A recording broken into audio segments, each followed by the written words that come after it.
ഈ നീണ്ട കാലത്തെ എക്സ്പീരിയൻസിൽ ഇതുപോലെ ഒരു ചലഞ്ചിങ് പേഷ്യൻറ്റിനെ കാണാനിടയുണ്ടായിട്ടില്ല. ഒരു പരിധി കവിഞ്ഞ് പമ്പിങ് കുറവാണെങ്കിൽ സർജറി ഭയങ്കര കോംപ്ലിക്കേറ്റഡ് ആയിരിക്കും. ഏകദേശം 10-25 ലിറ്ററോളം ഫ്ലൂയിഡ് എടുത്ത് പേഷ്യൻറ്റിന് ബാക്കി ന്യൂട്രീഷനും കാര്യങ്ങളൊക്കെ റെഡിയാക്കി പേഷ്യൻറ്റിനെ സർജറിക്ക് വേണ്ടി ഒരുക്കി. ഒരു സർജിക്കൽ ടീമിനെ സംബന്ധിച്ചിടത്തോളം മൗണ്ട് എവറസ്റ്റ് കയറുന്നതിനെക്കാട്ടിലും വലിയൊരു ദൗത്യമാണ്. കാരണം രക്ഷയില്ല, ഞാൻ അപ്പോഴെ അവശനാണ്.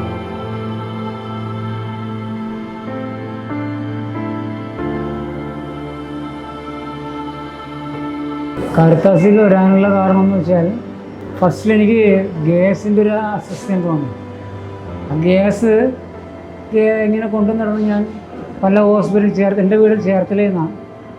ഞാൻ പല ഹോസ്പിറ്റലിലൊക്കെ ചെന്ന് അവർ പറഞ്ഞു പല പല മരുന്ന് വന്നു.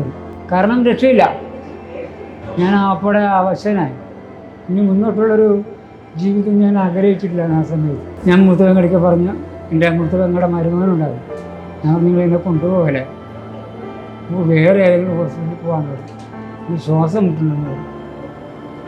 അങ്ങനെയാണ് അവർ എന്നെ നേരെ കാരിറ്റാസിലേക്ക് പോകുന്നത്.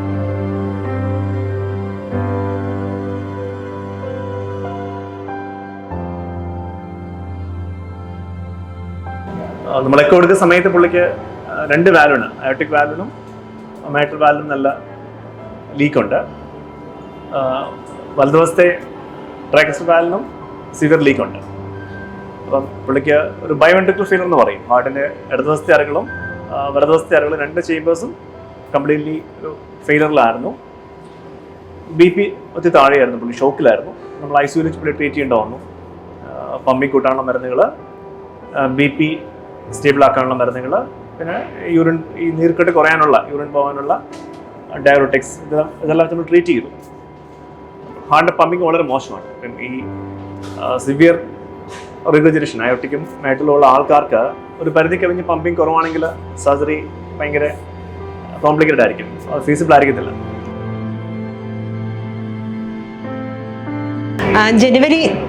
ജനുവരി 20 കൂടിയാണ് ഞാൻ ആദ്യമായിട്ട് രാജേന്ദ്രനെ കാണുന്നത്. ഞാൻ ആദ്യം രാജേന്ദ്രനെ കാണുമ്പോൾ CCUലായിരുന്നു. വളരെ ശ്വാസം മുട്ടൽ, ദേഹത്ത് മുഴുവൻ നീര്, കാലിന് മുഴുവൻ നീര്, ഫുൾ ബെഡിൽ കിടന്ന രീതിയിലാണ് ഞാൻ രാജേന്ദ്രനെ കാണുന്നത്. മൈട്രലിൻ്റെ ലീക്കുണ്ട്, ട്രൈക്കസ്പിൽ ലീക്കുണ്ട്, അയോട്ടിക് വാൽവിന് എല്ലാം പ്രശ്നമുണ്ട്. സർജറി വേണോ വേണ്ടയോ അതിനെ അസസ് ചെയ്യാൻ വേണ്ടിയാണ് ഞാൻ ആദ്യം കാണുന്നത്.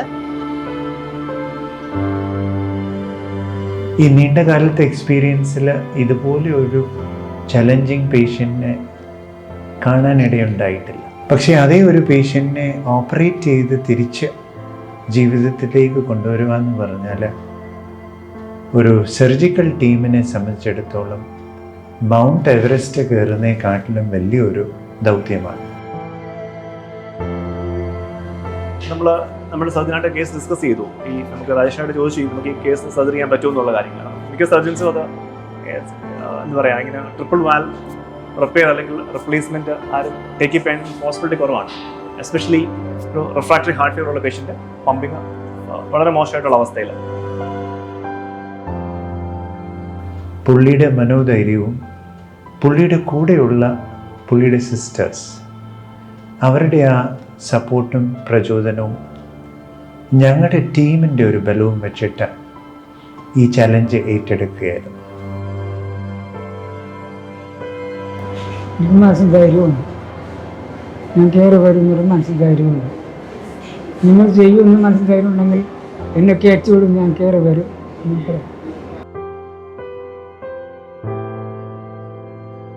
ഫെബ്രുവരി 7 ഈ പേഷ്യൻറ്റിനെ നമ്മൾ സർജറിക്കായിട്ട് എടുക്കുന്നത്. ഏകദേശം 1.5 ആഴ്ചത്തെ ഒപ്റ്റിമൈസേഷൻ, നമ്മുടെ ICUയിലെ ഒപ്റ്റിമൈസേഷന് ശേഷം 7 എടുത്തു. 7 എടുക്കുമ്പോൾ തന്നെ നമ്മൾ റിസ്ക്കും കാര്യങ്ങളെല്ലാം, മോർട്ടാലിറ്റിയും കാര്യങ്ങളെല്ലാം ബൈസ്റ്റാൻഡേഴ്സിനോട് പറഞ്ഞു.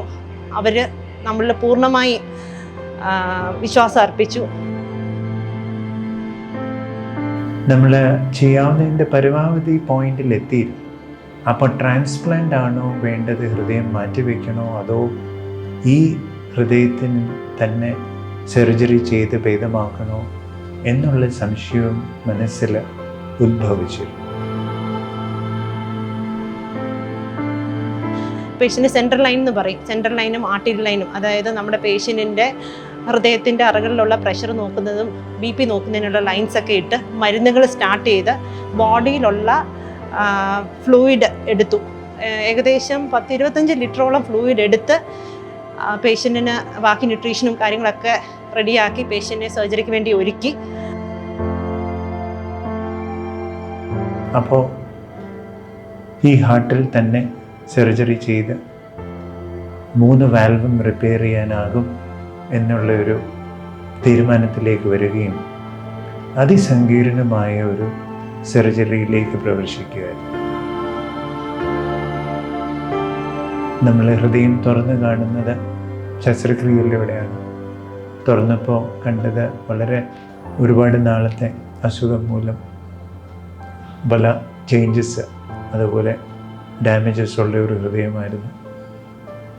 ഇത് കടന്നുകൂടാൻ കഴിയുമെന്നുള്ളത് ഇന്ന് എനിക്ക് പറയാൻ പറ്റും. പക്ഷെ അന്ന് ഒരു കണക്കും മനസ്സിലുണ്ടായിരുന്നില്ല, whether it was possible to come out.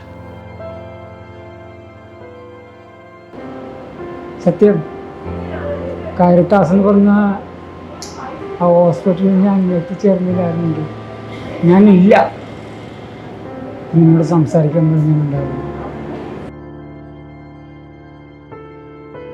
നമുക്ക് വളരെ ചാരിതാർത്ഥ്യം തരുന്ന, അല്ലെ വളരെ ഇൻസ്പിറേഷൻ തരുന്ന ഒരു ഇവൻ്റാണിത്. കാരണം നമുക്ക് ഇനിയും ഭാവിയിലും ഇതുപോലത്തെ ഹൈ റിസ്ക് കേസസ് ടേക്കപ്പ് ചെയ്യാനും സർജറി ചെയ്യാനും അവരെ ട്രീറ്റ് ചെയ്യാനുള്ള ഒരു എന്താ പറയുക, നമുക്ക് പ്രചോദനം തരുന്ന, ഒരു ഇൻസ്പിറേഷൻ തരുന്ന ഒരു കേസാണ് രാജേന്ദ്രൻ്റെ അവസ്ഥ. അവിടുത്തെ നേഴ്സുമാരുടെ മറ്റ് സ്റ്റാഫുകളുടെ പോയി കാണുമ്പോൾ ICUവിലെ നേഴ്സുമാർ അത് പറഞ്ഞറിയിക്കാൻ പറ്റാത്ത ഒരു നല്ല കാര്യമാണ്. ശരിക്കും അവർ സാധാരണ പത്രക്കാരും ചില ആൾക്കാരും മാധ്യമക്കാരൊക്കെ എല്ലാവരും മാലാഖമാരാണ്, തീർച്ചയായിട്ടും മാലാഖമാർ തന്നെയാണ്. അത് കഴിഞ്ഞ് ഇവിടെ വന്നു കഴിഞ്ഞിട്ട് അവിടേക്ക് ഒരു ഉഷ്ണമായ സ്വീകരണമോ ഒരു നന്ദി, ഒരു സമീപനമൊക്കെ ഭയങ്കരമായിട്ട് ശരിക്കും ഫീൽ ചെയ്യുന്നു. ഇപ്പം രാജേന്ദ്രനെ കാണുമ്പോൾ നമുക്ക് തന്നെ വളരെ സന്തോഷം. കാർഡിയോളജി ടീം എല്ലാവരും ഒത്തൊരുമിച്ച് പ്രവർത്തിച്ചതിൻ്റെ ഫലമായിട്ടാണ് ഇന്ന് നമുക്ക് രാജേന്ദ്രൻ ഡിസ്ചാർജ് ചെയ്യാൻ പറ്റുന്നത്. പിന്നെ ഡോക്ടർ എൻ്റെ ഒപ്പം എനിക്ക് ഒരുപാട് കാര്യം തോന്നി. ഞാൻ പറഞ്ഞു, ഞാൻ ഡോക്ടറെ ഞാൻ ഹാപ്പിയാണ്.